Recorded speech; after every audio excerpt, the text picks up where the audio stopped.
நம்ம வாழ்க்கையில் ஏற்படுற அத்தனை பிரச்சனைகளுக்கும் காரணம் ஆசை தான் அப்படின்னு சொல்லுவாங்க. அதனால் ஆசைப்படாமல் இருங்க, பிரச்சனைகளிலிருந்து தப்பிக்கலாம் அப்படின்னு சொல்கிறாங்க. ஆசைப்படாமல் இருக்க முடியுமா? ஆசைப்படாமல் இருப்பேன் அப்படிங்கிறது ஒரு ஆசையாகிடுது இல்லையா? அதனால் ஆசைப்படாமல்லாம் இருக்க முடியாது.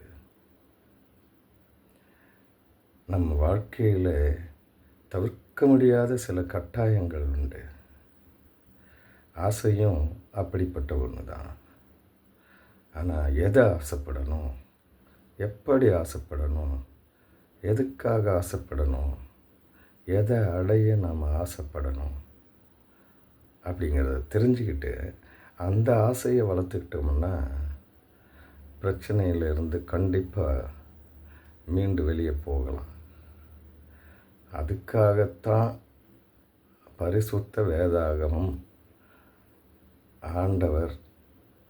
பரிசுத்த வேதாகமத்தை ஆண்டவர் உருவாக்கி வைத்துள்ளார். முடிந்தால் நீயே போய் அதனுள் விழுந்து அறிந்து தெரிந்து கொள்.